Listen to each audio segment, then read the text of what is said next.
سلام على عباده الذين اصطفى خصوصا على سيدنا محمد المصطفى المجتبى صلى الله تعالى عليه وعلى آله وأصحابه الأصفياء الأتقياء. اللهم صل على سيدنا ونبينا وشفينا وحبيبنا ومولانا محمد وآله وأصحابه وبارك وسلم. اللهم صل على سيدنا ونبينا وشفينا وحبيبنا مولانا محمد وآله وأصحابه وبارك وسلم. اللهم صل على سيدنا ونبينا وشفينا وحبيبنا ومولانا محمد وآله وأصحابه وبارك وسلم. بلغ العلا بكماله كشف الدجى بجماله صلوا عليه وآله. أما بعد فأعوذ بالله من الشيطان الرجيم. بسم الله الرحمن الرحيم. فلاقتحم العقبة وما أدراك ما العقبة فك رقبة أو إطعام في يوم ذي مسغبة يتيما ذا مقربة أو مسكينا ذا متربة ثم كان من الذين آمنوا وتواصوا بالصبر وتواصوا بالمرحمة أولئك أصحاب الميمنة. والذين كفروا بآياتنا هم أصحاب المشأمة عليهم نار مؤصدة. صدق الله مولانا العظيم. করুণাময় মহান আল্লাহ রাব্বুল আলামিনের পাক দরবারে অশেষ শুকরিয়া আর কৃতজ্ঞতা, যিনি আমাদেরকে সুস্থ শরীর নিয়ে সলাতুল জুমা সমাপনের উদ্দেশ্যে পবিত্র জামে মসজিদে সুশৃঙ্খলভাবে যথাসময়ে উপস্থিত হওয়ার সুবর্ণ সুযোগ এনায়েত করলেন। আলহামদুলিল্লাহ। সম্মানিত উপস্থিতি, পবিত্র কোরআনুল কারীমের 90 নম্বর সূরা 20 আয়াত বিশিষ্ট সূরাটির প্রথম থেকে আমরা বিগত কয়েক জুমা ধরে আলোচনা অব্যাহত রেখে প্রায় সূরার শেষ পর্বে উপনীত হয়েছি। আল্লাহ রাব্বুল আলামিন যদি তৌফিক দান করেন, আজকে আলোচ্য সূরাটি আমরা শেষ করার প্রয়াস করব ইনশাআল্লাহ। তিলাওয়াতকৃত আয়াতগুলোর মর্মে বিগত জুমায়ও আমরা পর্যাপ্ত আলোচনা করেছিলাম। অসমাপ্ত রয়ে যাওয়া বাকি আলোচনাগুলো আজকে সমাপ্তির তার প্রান্তে পৌঁছানোর চেষ্টা করা হবে ইনশাআল্লাহ তাআলা। ঘাটি পার হওয়া, সকল বিপদের ঘাটিগুলো এড়িয়ে সরাসরি জান্নাতে যাওয়ার জন্য আলোচ্য আয়াতের আলোচ্য সূরার তিলাওয়াতকৃত আয়াতগুলোতে আল্লাহ রাব্বুল আলামিন 5টি শর্ত আরোপ করেছেন। এই 5টি শর্ত আমি আপনি যদি পালন করতে পারি, এই 5 গুণে নিজেকে গুণান্বিত করতে সক্ষম হই, তো কোরআনের বর্ণনা মতে শতভাগ নিশ্চয়তা আমাদের শেষ পরিণতি ঠিকানা হবে জান্নাত, আমরা হব শতভাগ সফলতা। আল্লাহ তাআলা আমাদের তৌফিক দান করেন। আমিন। এই 5টি শর্তের একটি বর্তমান দুনিয়ায় সম্ভব নয়, কারণ তার ক্ষেত্র নেই। আগেও বলেছিলাম, সেটি হলো গোলাম আজাদ করা। যেহেতু গোলামবান্দির প্রথা বর্তমান দুনিয়া থেকে বিলুপ্ত, অতএব অবশিষ্ট রইল আমাদের করণীয় আর মাত্র 4টি। তন্মধ্যে 1 নম্বর হলো দান খয়রাত। 1 নম্বর, ইতআমুন ফি ইয়াউমিন জি মাসগাবা, ক্ষুধার দিনে ক্ষুধার্তদেরকে অন্ন দান করা। এই হাদিসের, এই আয়াতের ব্যাখ্যায় আমরা একটি হাদিসও এনেছিলাম, যে রাসূলুল্লাহ সাল্লাল্লাহু আলাইহি ওয়াসাল্লাম ইরশাদ করেন, 7 প্রকারের মানুষের জন্য আকাশে সদা সর্বদা ফেরেশতাদের দোয়া অব্যাহত থাকে। 7 প্রকারের মানুষ ফেরেশতাদের দোয়ায় ধন্য হয়। এই 7 প্রকারের মানুষ, 1 নম্বর, যারা ঘুমানোর আগে ওযু করে। 2 নম্বর, যারা ফরজ নামাজ প্রথম কাতারে পড়ে। 3 নম্বর, যারা সাধ্য পরিমাণ দান সদকা করে। আমরা এই 7 প্রকারের 3 প্রকার পর্যন্ত পৌঁছেছিলাম। এই সাধ্য পরিমাণ দান খয়রাত করা, এর উপকারিতাকে বিশ্লেষণ করতে পাশাপাশি আমরা আরেকটি হাদিস এনেছিলাম। সেই হাদিসটিতে বলা হয়েছে, রাসূলুল্লাহ সাল্লাল্লাহু আলাইহি ওয়াসাল্লাম কোন একদিন ফজরের নামাজ পড়তে একাই কিভাবে তিনি কোথাও পথ চললেন।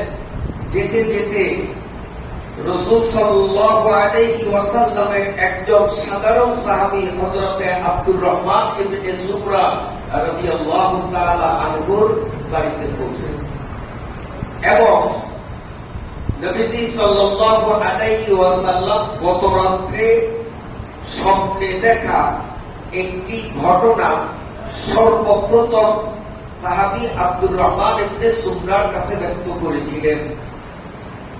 নবীজি স্বপ্নে 6 ব্যক্তিকে দেখতে পেয়েছিলেন। তন্মধ্যে প্রথম ব্যক্তি, আমরা এটি পূর্বেও বলেছিলাম, যে নবীজি দেখলেন আজরাইল এক ব্যক্তিকে ধাওয়া করতেছে, সুই সুই ধরবে ধরবে, প্রায় লোকটা আত্মরক্ষার জন্য যার পর নাই চেষ্টা সে করতেছে, আর এদিকেও ধরা পড়বে প্রায় ধরা পড়ার উপক্রম। নবীজি বলেন, আমি তখন ভীষণ মনে তাকিয়েছিলাম বটে, কিন্তু এই বিপদ মুহূর্তে আমার উপকার, আমার উম্মতের কোন উপকার আমি করব সেই শক্তি আমার ছিল না। তাই আমি আন্তরিকভাবেই মর্মাহত। তার ব্যাখ্যায় নবীজি সাল্লাল্লাহু আলাইহি ওয়াসাল্লাম বলেছিলেন যে এই লোকটা এভাবে পলায়ন করতেছে, আজরাইল তাকে ধাওয়া করতেছে, হঠাৎ দেখলাম আজরাইল আর আমার উম্মতের মাঝখানে একটা পর্দা পড়ে গেল। এই পর্দার মধ্যে বড় অক্ষরে লেখা অঙ্কিত হলো আযা খিদমাতুল ওয়ালিদাইন, মাতা পিতার খিদমতের পর্দা।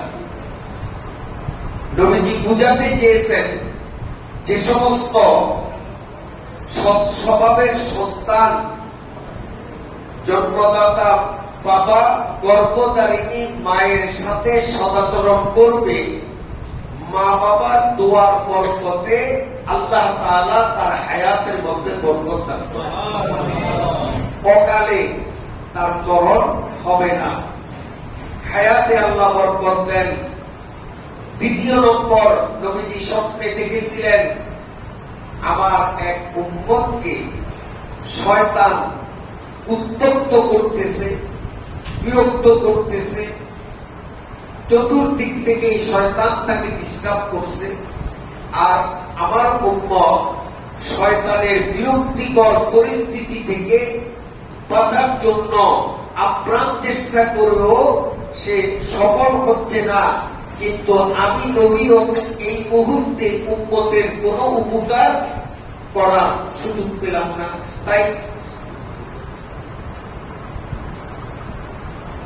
তাই আমি মনে মনে খুব দুঃখ বোধ করতেছিলাম। নবীজি তার ব্যাখ্যায় বলেছেন, হে আব্দুর রহমান ইবনে সুমরা, হঠাৎ দেখলাম যে শয়তান আর আমার সেই উম্মত যাকে সে ত্যক্ত বিরুদ্ধ করছে, দুজনের মাঝখানে একটা পর্দা হয়ে গেল, ওয়াল হয়ে গেল।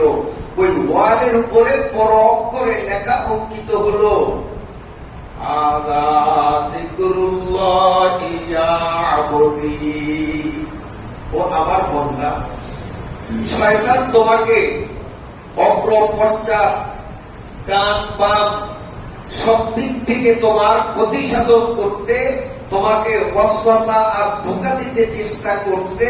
কিন্তু তুমি যে আমি আল্লাহ পাকের জিকির করতে, এই জিকিরের পর্দা শয়তান আর তোমার মাঝে আমি দাঁড় করিয়ে দিলাম। এই জিকিরের পর্দা ভেদ করে শয়তান আর তোমাকে কাবু করতে পারবে। এই জন্য হর হামেশা সদা সর্বদা আল্লাহকে স্মরণ করা, সময় সুযোগ মতো বিশেষ প্রক্রিয়ায় আল্লাহ পাকের জিকির করা, এটা আমাদের শয়তানের ওয়াসওয়াসা থেকে আত্মরক্ষার জন্য এক বিশাল বিরাট উপকরণ। নবীজি সাল্লাল্লাহু আলাইহি ওয়াসাল্লাম আব্দুর রহমান ইবনে সুমরাকে বলেছিলেন যে আমি দেখেছিলাম বনি ইসরাইলের সকল নবীদের একটা আসর বসছে, আমার জনৈক উম্মত ওই আসরে অংশগ্রহণ করার জন্য তিনিও ভেতরে প্রবেশ করতে চেষ্টা করলে ভেতর থেকে একজন এসে তাকে দাঁড়িয়ে দিল যে এখানে নবীদের বৈঠক, তুমি তো নবী নও, তুমি এখানে কেন? আমি নবীজি বলেন যে আমি তখন মনে মনে খুব ব্যথা পেলাম যে আমার উম্মতের অসম্মান, তাকে তুচ্ছ করে অবদস্থ করে এখান থেকে তাড়িয়ে দিল। কিন্তু আমি আমার উম্মতের কোন উপকার করব সেই সুযোগ আমার হাতে ছিল না।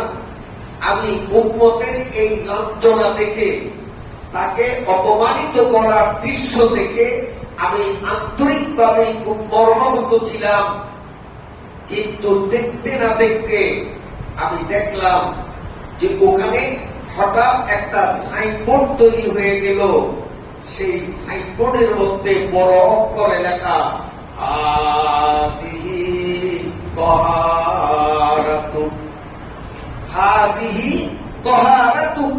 সাইনবোর্ডের মধ্যে লেখা, ও আমার বান্দা, তুমি যে সব সময় ওযু অবস্থায় থাকতে, যে কোনো সময় মলমূত্র ত্যাগ কিংবা ভিন্ন কোন উপায়ে যখন তোমার উজু নষ্ট হয়ে যেত, কাল বিলম্ব না করে সাথে সাথেই তুমি আবার অজুটা সেরে নিতে।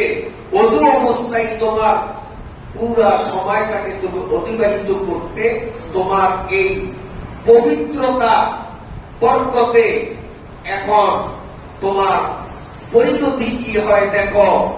নবীজি বলেন, আমি দেখলাম আল্লাহর একজন ফেরেশতা এসে আমার ওই উম্মতকে কোলে করে আমি মুহাম্মদুর রাসূলুল্লাহর হাতে পৌঁছে দিয়ে বলল যে আপনার উম্মত ওই সমস্ত নবীদের কাছে কেন যাবে?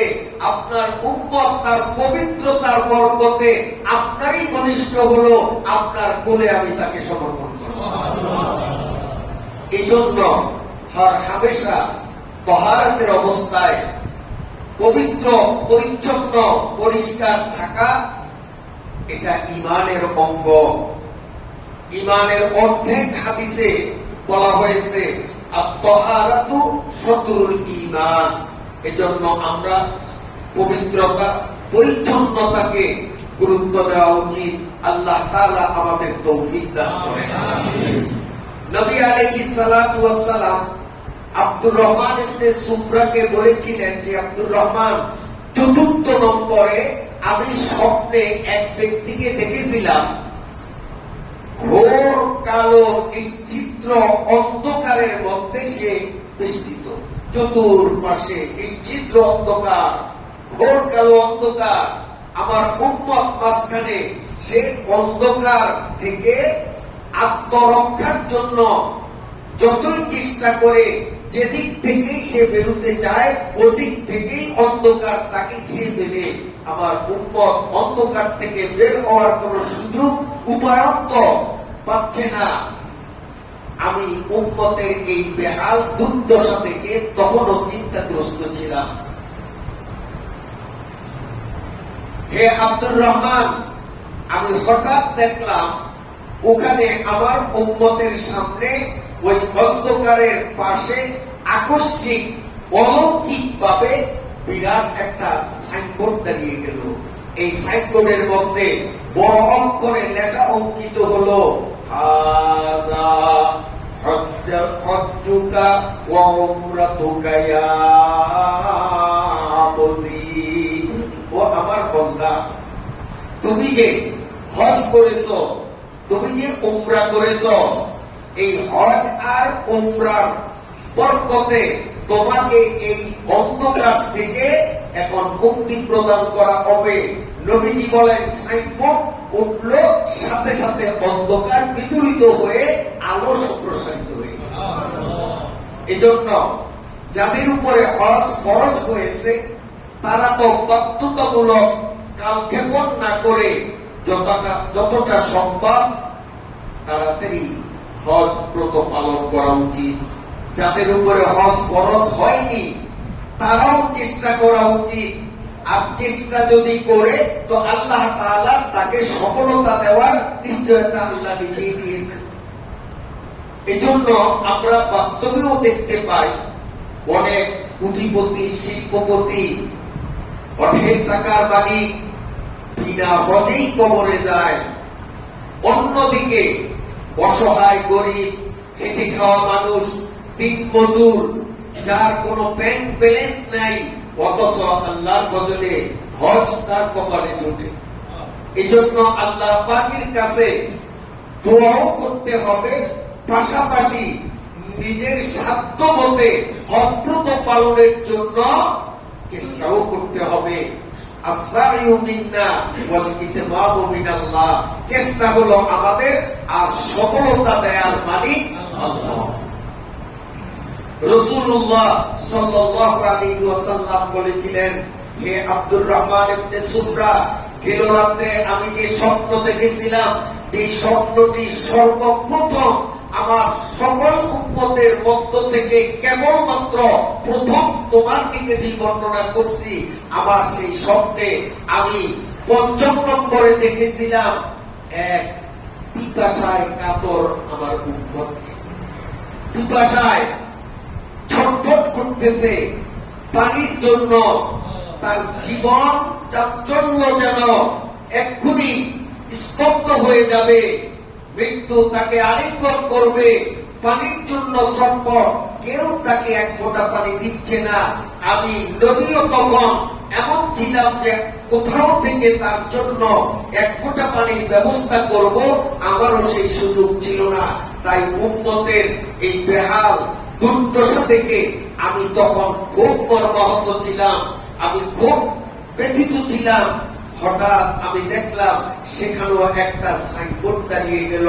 সেই সাইনবোর্ডের মধ্যে লেখা হাযা সাওমুকা ইয়া আবদী। সাইনবোর্ডের মধ্যে লেখা, ও আমার বান্দা, তুমি যে শীত গরমে তোয়াক্কা করতে না, যখনই রমজান আসতো তখনই আমি আল্লাহর হুকুমকে শিরোধার্য মনে করে আমার আদেশকে প্রাধান্য দিয়ে তুমি তোমার কষ্টের কথাকে ভুলে গিয়ে তুমি সবকিছুকে উপেক্ষা করে আমার হুকুমকে পালন করতে, রোজা রাখতে। এই রোজার বরকতে আমি এখন তোমার পিপাসা নিবারণের জন্য কি ব্যবস্থা করি দেখো। নবীজি বলেন, ওই সাইনবোর্ডের নিচেই দেখলাম একটা মিষ্ট স্বচ্ছ পানির ঝর্ণা তৈরি হয়ে গেল এবং আল্লাহ পাকের একজন ফেরেশতা এসে আমার উম্মতকে ওই ঝর্ণা থেকে মিষ্ট আর স্বচ্ছ শীতল পানি পান করিয়ে তাকে শান্ত করলেন, পিপাসা নিবৃত্ত করলেন। এজন্য রমজানের রোজার গুরুত্ব মুসলমান হিসাবে তো আমাদের দিতেই হবে, এর বিকল্প কোন পথ আমাদের আর নেই। পাশাপাশি নফল রোজার মাত্রাও যতটা সম্ভব বাড়িয়ে দেওয়ার চেষ্টা করা, এটা আমাদের জন্য অনেকটা কল্যাণকর। যদি হাসরের মাঠে পিপাসিত অবস্থায় মিষ্ট পানির ব্যবস্থাপনার আশা অন্তরে থাকে, তাহলে রোজার গুরুত্ব দেওয়ার বিকল্প কিছু আমাদের আর নেই। নবীজি সাল্লাল্লাহু আলাইহি ওয়াসাল্লাম বলেন, আব্দুর রহমান, আমি স্বপ্নে আরেক উম্মতকে আমি দেখলাম যে আমার এই উম্মতটা এমন এক জায়গায় আটকা পড়েছে যে তার সামনে, পেছনে, ডানে বামে খা খা আগুন। এই অগ্নি শিখার বেষ্টনীতে আটকানো, সে যেদিক থেকেই বেরোতে চায় ওদিক থেকেই অগ্নি শিখা তাকে খেয়ে ফেলবে প্রায়। আমার উম্মত এই প্রজ্বলিত দীপ্ত আগুনের বেষ্টনী থেকে বেরোবার জন্য মরণপণ চেষ্টা করলেও বেরোবার কোন পথ খুঁজে পাচ্ছে না এবং চতুর্দিকের আগুনের উত্তাপে সে ক্লান্ত, অস্থির। এই অবস্থায় আমি আমার উম্মতের কোন উপকার করতে পারলাম না, তাকে আগুন থেকে উদ্ধার করবার মতো সক্ষমতা আমার ছিল না। তাই আমি উম্মতের এই ভয়াবহ অবস্থা দেখে মনে মনে দুঃখ বোধ করতেছিলাম। হঠাৎ আমি দেখলাম সেখানেও একটা সাইনবোর্ড তৈরি হয়ে গেল। ওই সাইনবোর্ডের মধ্যে লেখা, হাযিহি সাদকাতুকা ইয়া আবদী। নবীজি বলেন যে এই সাইনবোর্ডের মধ্যে লেখা, এটি তোমার সরকার সাইনবোর্ড। এই সাইনবোর্ড দাঁড়ানোর সাথে সাথে সেকেন্ডের মধ্যে, মুহূর্তের মধ্যে দেখলাম এই জ্বলন্ত অগ্নি শিখাগুলো রূপ পরিবর্তন করে এখন ফুটান্ত গোলাপে পরিণত হয়ে গেছে। এতক্ষণ ছিল আগুনের কুণ্ডলী, সাইনবোর্ড ওঠার সাথে সাথেই দেখি সেটা একটা মনোমুগ্ধকর ফুল বাগানে রূপান্তরিত হয়ে গেছে।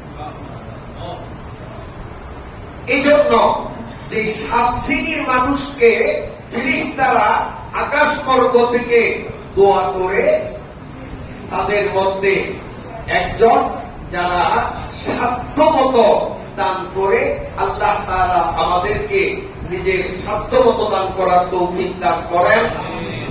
নবীজি বলেন যে নিজের সাধ্যমতো দান করলো সে যেন ওই আগুনকে নির্বাপিত করার জন্য পানি ঢেলে দিল।